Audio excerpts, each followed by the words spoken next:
Gergovie, tout le monde sait où c'est, mais Alésia. Blois devient le lieu où on aime assassiner les gens. Depuis 1946, Cannes fait son festival. Mais 68, ce n'est pas que le quartier latin, c'est aussi Lyon, Bordeaux, Strasbourg. L'histoire de Soissons ne se résume pas à celle d'un vase. Tous les chemins mènent à Reims. Mais la victoire de Charles Martel a-t-elle bien eu lieu à Poitiers ?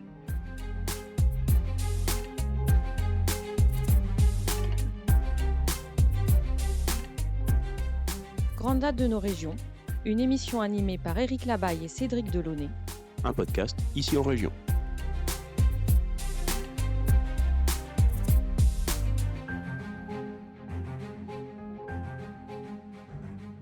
La guerre de Cent Ans fut, hélas, riche de dates funestes pour le royaume de France.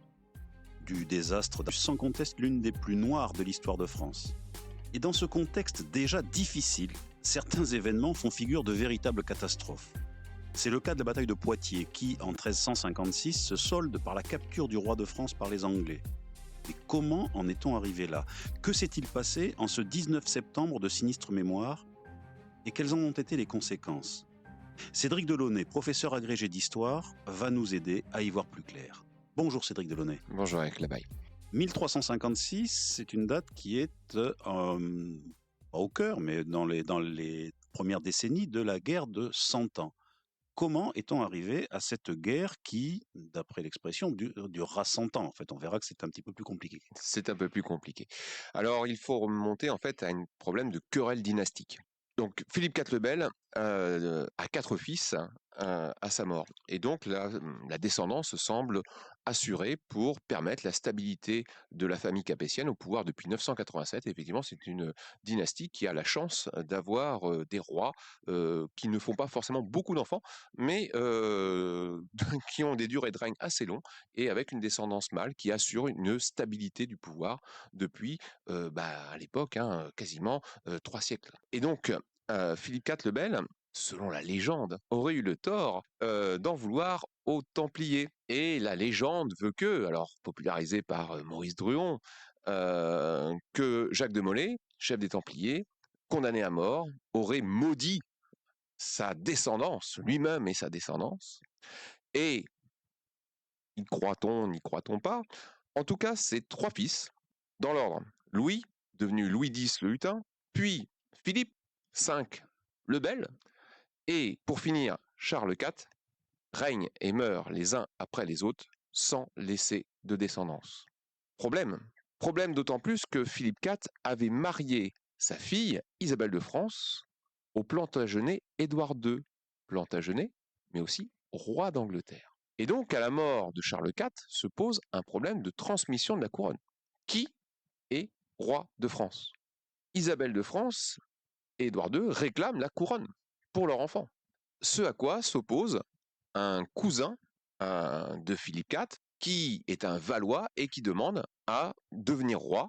Et donc, c'est lui qui remporte la mise en devenant Philippe VI. Ça engendre un gros problème. Finalement, qui a la légitimité ? Est-ce qu'on a une légitimité par uniquement une descendance masculine, ou est-ce qu'on a une légitimité aussi par une descendance féminine, comme là en l'occurrence la propre fille du roi, Isabelle de France ? Est-ce que Édouard III en l'occurrence, a plus de légitimité que le futur Philippe VI de Valois ? La question n'est pas tranchée en fait. Alors, effectivement, elle est difficilement tranchable. Les docteurs en droit vont s'écharper pour savoir effectivement, est-ce qu'on doit passer par une descendance mâle avec une loi salique, ou au contraire, est-ce que c'est la branche la plus proche, à savoir par Isabelle de France, que se transmet la couronne. Et donc, il y a une énorme querelle qui va justifier que les uns et les autres vont prendre parti pour Édouard III ou pour Philippe VI. Alors, bien sûr, derrière ces querelles de droit se cachent aussi des ambitions d'un certain nombre de vassaux qui jouent une carte ou l'autre en fonction de leurs intérêts propres. Et donc, on va dire que la querelle de légitimité se double d'enjeux féodaux. Beaucoup plus prosaïque en fait. Beaucoup plus, très prosaïque. Conjoncturel. Et comme souvent, lorsque une querelle ne peut pas être tranchée sur le terrain juridique ou sur le terrain à l'amiable, on va aboutir à un conflit.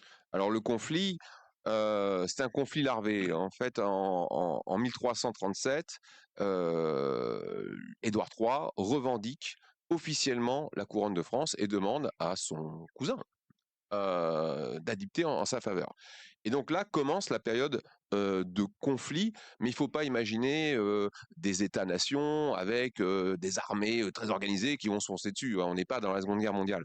Pourquoi? Parce que un roi comme l'autre, en fait, n'ont pas les moyens financiers de se battre, ils n'ont pas les moyens de mobiliser des troupes, et surtout, ils ont un ascendant sur leurs vassaux qui est tout relatif.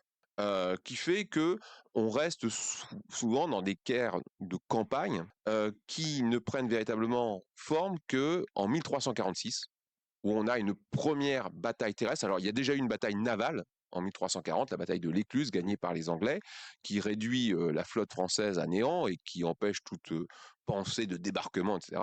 Les Anglais sur mer sont imbattables. Mais 1346, c'est la première bataille de Crécy. Alors, vous pourriez nous en dire plus, Eric Labaille, sur cette bataille de Crécy, en quelques mots.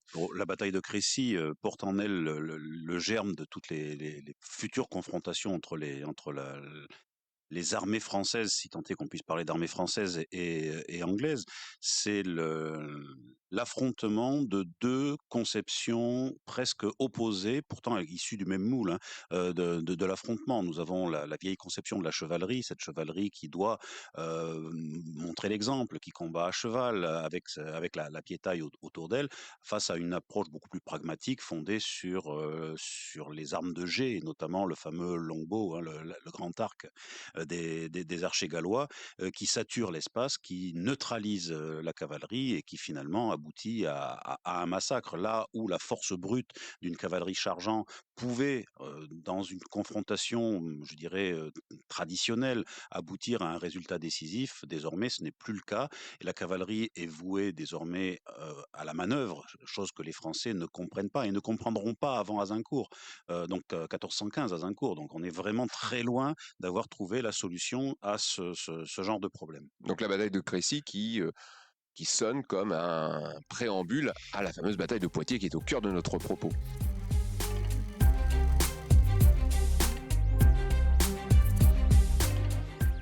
Grande date de nos régions.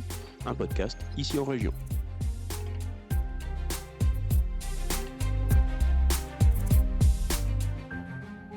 Comment arrive-t-on à cette bataille de Poitiers? Donc, vous avez parlé tout à l'heure, et je rebondis là-dessus, vous avez parlé tout à l'heure de cette guerre qui est une guerre de campagne, les unes après les autres, chaque campagne étant finalement relativement indépendante des autres et ayant des objectifs toujours relativement serrés, relativement limités. La guerre de 100 ans, finalement, n'est pas une guerre, c'est un ensemble de guerres, c'est un ensemble d'événements les uns après les autres qui sont souvent soldés par des traités de paix. On parlera d'un, notamment à la fin de cet entretien. Qui d'ailleurs ne dure pas 100 ans, puisqu'elle commence en 1337 a priori et se termine plus ou moins en 1453. Beaucoup plus tard, si on tient compte de la reprise de Calais et même du rachat de Dunkerque, mais enfin ça c'est encore autre chose. Et donc cette expression guerre de 100 ans est une expression commode pour parler d'une succession d'événements. Donc nous arrivons en 1356, et en 1356 il y a une campagne qui commence et qui est menée par un personnage dont le nom est assez évocateur. Donc le prince noir, effectivement, ça fait. Donc c'est le prince de Galles. En fait, c'est l'héritier, hein, le fils du roi d'Angleterre, qui mène en fait ce qu'on appelle des chevauchées. Alors les chevauchées, ça consiste, tout compte fait, à réunir une bande de cavaliers et à piller le territoire. Le but étant d'affaiblir économiquement votre adversaire en pillant ses ressources, en lui interdisant, tout compte fait, de pouvoir lever des impôts en nature ou en argent, et en ravageant le plat pays, et en se gardant bien de se confronter à des fortifications trop importantes. Alors le prince noir, il part du sud de la France, d'accord, même si là aussi on est un peu dans un vocabulaire un peu contemporain, Bien sûr. puisque en fait il est sur ses possessions, hein, les possessions du roi d'Angleterre, hein, qu'il possède, et avec ses vassaux, il remonte assez largement. Alors il remonte du sud vers le nord, mais l'objectif n'est pas Poitiers. L'objectif, c'est Tours. Donc l'objectif, le pillage de Tours, c'est bien sûr éventuellement de piller le trésor de la basilique Saint-Martin, qui compose un putain de choix. Sauf que, alors la légende veut que, en arrivant à proximité de Tours, cette chevauchée, plus faite pour piller le plat pays que pour s'attaquer à une ville, se confronte à une muraille nouvelle. Effectivement, Tours, à l'époque, c'est 2 villes, mais devant les menaces du temps, les bourgeois de la ville ont financé les débuts d'une construction de la Grande Muraille, et c'est là que va naître la bonne ville de Tours. Mais le prince noir fait demi-tour. Il fait demi-tour devant les murailles, mais surtout devant une armée royale colossale menée par Jean II. Oui, Jean II a réuni une armée d'à peu près aux alentours de 15 000 hommes. Les sources vont de 14 000 à 16 000, qui est nettement plus importante que l'armée anglaise. Donc forcément, avec un tel adversaire, il faut se préparer et on ne peut pas mener 2 lièvres à la fois et faire le siège de la ville de Tours et subir les assauts d'une armée nettement plus importante que la sienne. Et donc, repli vers le sud. Repli vers le sud et repli en direction de Poitiers. Poitiers. Voilà. Alors, plus exactement, Poitiers. Alors, le champ de bataille, exactement. Bah, le champ de bataille, il est sujet à discussion.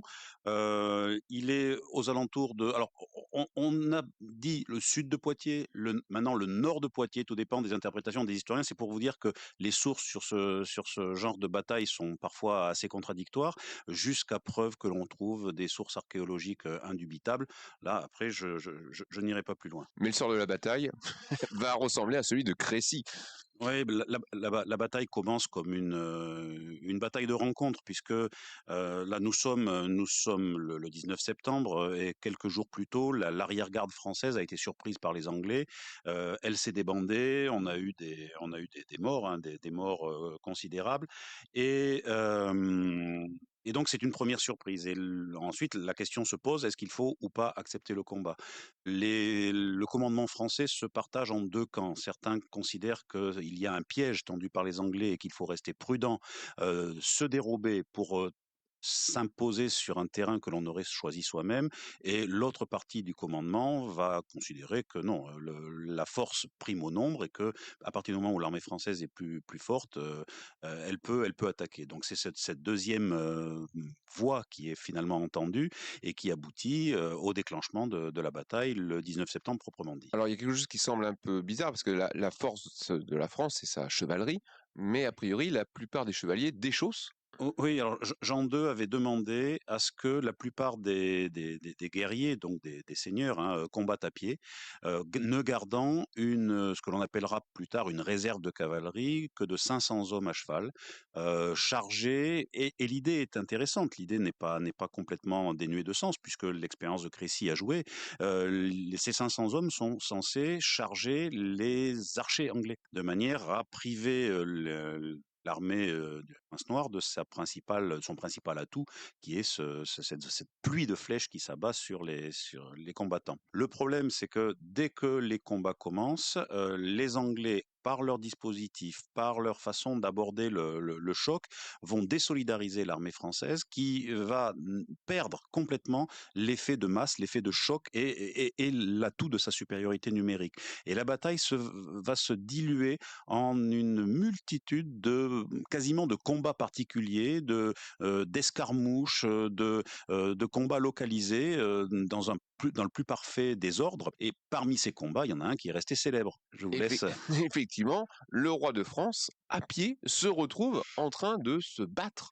Alors qu'il aurait pu se replier, il va combattre ses adversaires, qui bien sûr voient la cible et vont se concentrer sur lui afin d'isoler le chef, le roi. Alors, ça peut paraître un comportement assez surprenant de sa part, mais il ne faut pas oublier que, en fait, il n'est que le 2e de sa dynastie. C'est son père Philippe VI, donc, qui avait récupérer le pouvoir, et donc lui et son fils, et il a besoin de légitimer son pouvoir, et donc d'être un chevalier, d'être le chef des nobles qui va se battre jusqu'au bout. Si bien qu'il reste sur le champ de bataille, mais il se retrouve très vite complètement isolé, avec à son côté son fils, Philippe, et il se bat farouchement, et d'autant plus que ses adversaires ne veulent pas le tuer, parce que entre nobles, on a quand même des codes chevalerie, on ne tue pas son adversaire, et on pense surtout à le rançonner. Et oui, le capturer pour pouvoir exiger rançon, bien sûr. Donc, et affaiblir l'ennemi sur un temps long.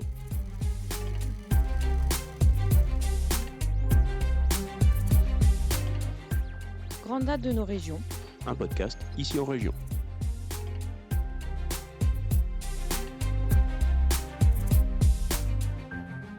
Et donc ce roi, alors précisons quand même qu'au début du combat, Jean avait pris la précaution de se vêtir d'une façon relativement neutre, c'est-à-dire que de ne pas attirer l'attention sur lui des Anglais.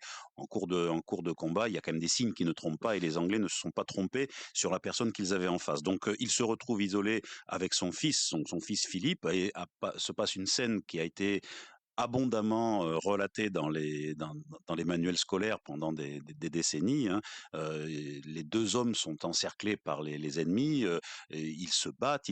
Alors non pas jusqu'à la mort puisqu'ils vont Jusqu'à survivre, épuisement. mais jusqu'à épuisement total.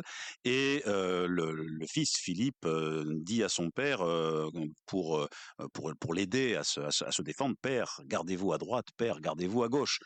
Et la scène va profondément impressionner les historiens et tous les observateurs, notamment du 19e siècle, et au point de devenir un des récits, un des moments importants du roman national français, de cette histoire de France de Michelet, Lavis. Ça appartient à l'imagerie d'Épinal, montrant le Français se battant jusqu'au bout pour défendre sa patrie. Donc il intègre comme ça une histoire plus large avec Vercingétorix, Jeanne d'Arc, Roland, Le tambour bara. voilà, Bayard, etc. Donc tous ces hommes qui se sont battus jusqu'à la mort, ou du moins jusqu'à la fin, alors que leur situation était désespérée. Alors bien sûr, le message n'est pas neutre lorsque on inflige ça aux petits-enfants de la Troisième République dans les années 1880-1890. Bien sûr, on les prépare à une revanche contre l'Allemagne. Ce n'est pas neutre. Bien sûr, il faut mettre ça en relation avec d'autres épisodes plus récents, comme les dernières cartouches à Bazeilles ou d'autres épisodes de la guerre de 1870-71. C'est de l'histoire de France appliquée à à des visées qui n'ont pas grand-chose d'historique, mais ça c'est un autre débat. Hein. Toujours est-il que le jeune Philippe va gagner pendant cette bataille son surnom. Et le surnom sous lequel il va devenir célèbre en devenant duc de Bourgogne, hein, Philippe le Hardi. Là aussi, on a le roi de France Jean II, mais c'est également un épisode fondateur de la geste bourguignonne qui va dominer finalement l'histoire de France pendant le siècle à venir. Et donc, ensuite, le roi est fait prisonnier à Poitiers, et ça va avoir des conséquences sur l'histoire de France et même sur l'histoire monétaire. Oui, je vous laisse. Alors, la paix de Bretigny, qui suit, conduit à la nécessité de payer une rançon absolument colossale. Il faut effectivement payer l'équivalent de 12 tonnes d'or, Ouais. donc soit 3 millions d'écus. Alors, 3 millions d'écus, c'est impossible à réunir. Et donc, pour payer la rançon du roi, d'abord on lève des impôts. Voilà, pour C'est résoudre. un grand classique. Et il y a surtout une réforme financière qui est importante, puisqu'on va fondre l'ensemble des monnaies existantes afin de créer une monnaie qu'on connaît bien, le franc. Voilà, le franc qui à l'époque est appelé le franc à cheval et qui est une monnaie destinée à assainir les finances royales pour permettre de financer la fin de la rançon, puisqu'on avait déjà commencé à payer 400 000 livres de rançon, puisque Jean II, donc après sa capture à Poitiers, est emmené en captivité, notamment à Londres, où il va passer un certain nombre d'années. Et pendant ce temps-là, donc le royaume de France s'active pour trouver la somme exigée par les Anglais. Donc, on convoque les États généraux, on est en 1360, et donc là, il convient de finir de payer cette rançon, et c'est dans ce contexte que Jean de Lebon décide de retourner à Londres pour négocier un arrangement sur les échéances de paiement, et c'est là que finalement, il mourra en 1364, et donc il laisse derrière lui un pays ruiné, à feu et à sang. Les Français ont encore perdu des batailles, notamment en 1362 à Brignais.